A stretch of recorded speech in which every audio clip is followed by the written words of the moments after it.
Assalamualaikum warahmatullahi wabarakatuh. Kelas 12 MIA MA Nur Liman Sekincau. Hari ini kita akan belajar tentang sifat koligatif larutan. Jadi istilah koligatif itu berasal dari bahasa Latin yaitu colligare yang artinya bergabung bersama.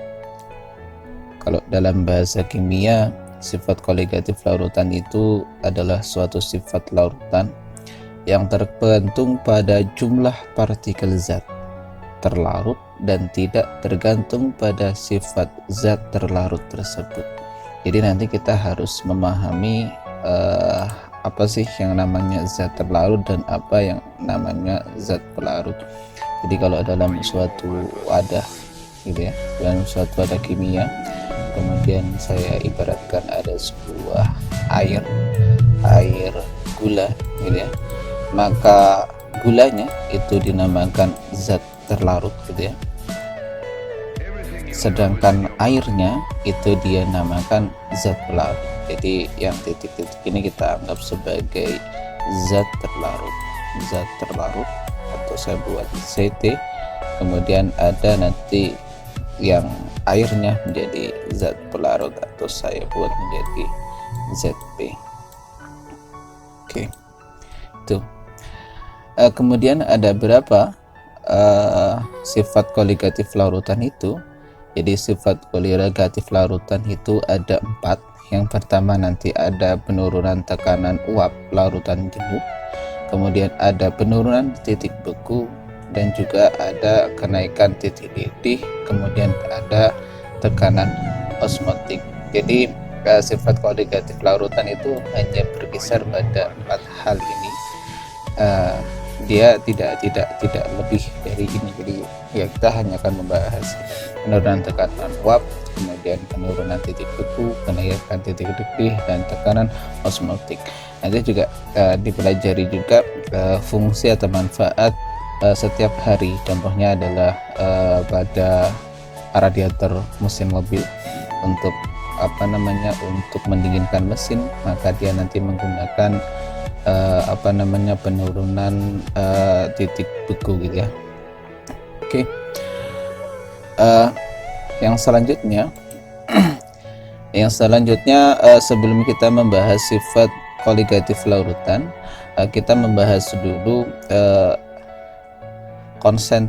satuan konsentrasi dalam kimia.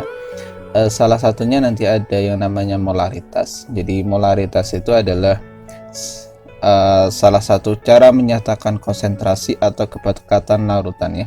Jadi molaritas itu menyatakan jumlah mol zat terlarut dalam tiap liter larutan. Jadi kalau dalam dirumuskan berarti molaritas itu sama dengan M, itu dia sama dengan mol per volume gitu ya, mol per volume. Volumenya itu dia dalam bentuk liter. Nah, ini dalam bentuk mol. Jadi mol per liter. Nah, bagaimana kalau kita punya sampel dalam bentuk mililiter? Maka molaritas itu bisa dihitung dari M sama dengan mol dikali dengan 1000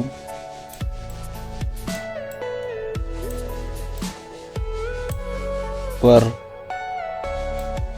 P atau 1000 per sampel dalam bentuk mililiter, seperti itu. Nah, bagaimana cara mencari N? Mencari N itu bisa dilakukan dengan N sama dengan gram ya, gram per ml. Ini untuk mencari N. Sehingga kalau seandainya saya masukkan ke dalam rumus ini, maka rumus ini bisa berkembang menjadi M sama dengan gram per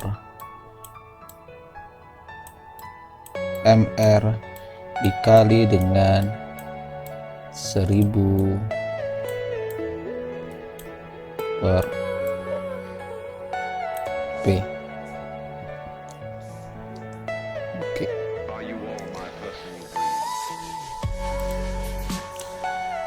Kemudian yang selanjutnya ada molalitas.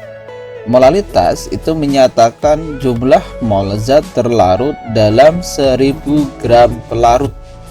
Sehingga dari sini bisa kita nyatakan bahwa molalitas dalam M kecil itu adalah 1 mol ya,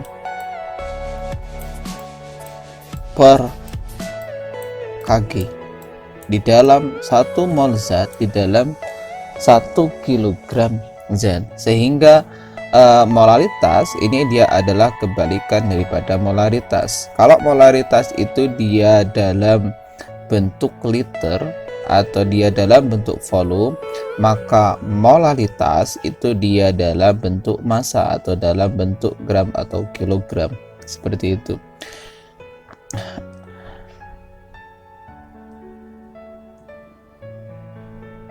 Nah, rumusnya itu dia sama dengan M sama dengan mol kali 1000 per P, dengan P-nya ini adalah massa pelarut ya, dalam bentuk gram. Kalau dia dalam bentuk kilogram, dia boleh langsung dihitung dengan menggunakan rumus ini. Molaritas sama dengan mol per kilogram. Oke. Yang selanjutnya ada yang kemudian dinamakan fraksi mol. Jadi fraksi mol itu adalah menyatakan perbandingan mol suatu zat terlarut, menyatakan perbandingan mol suatu zat dengan mol seluruh zat dalam larutan, ya. Contoh, kalau saya punya 2 zat yang menjadi satu, contohnya adalah air, gitu ya. Air yang di dalam air itu kita masukkan gula, gitu.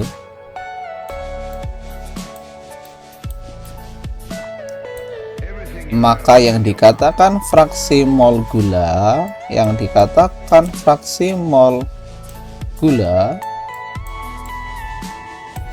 itu sama dengan mol gula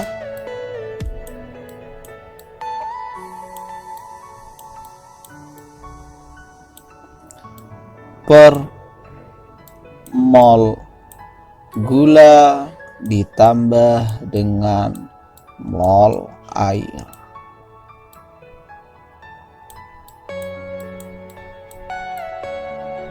Nah, begitupun dengan zat-zat yang lain, gitu ya. Sehingga nanti kalau dalam sebuah persamaan, maka fraksi mol A atau fraksi mol zat A itu sama dengan mol zat A per mol zat A, mol zat A per mol B. Jadi dia adalah yang bawah ini, ingat yang bawah adalah hasil penjumlahan dari seluruh zat yang ada di suatu wadah. Kalau yang atas ini adalah satu, ya, mol salah satu zat saja. Jadi kalau yang bawah itu adalah mol seluruh zat. Oke.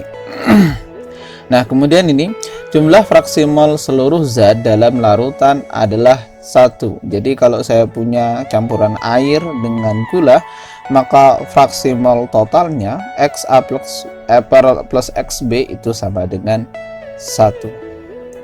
Oke. Mungkin demikian penjelasan singkat dari saya. Nanti akan ada tugas-tugas yang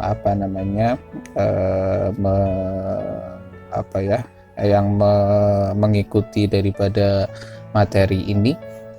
Nanti silahkan teman-teman kerjakan. Untuk sementara ini adalah kita belajar teorinya terdahulu. Oke, terima kasih. Saya akhiri. Wassalamualaikum warahmatullahi wabarakatuh.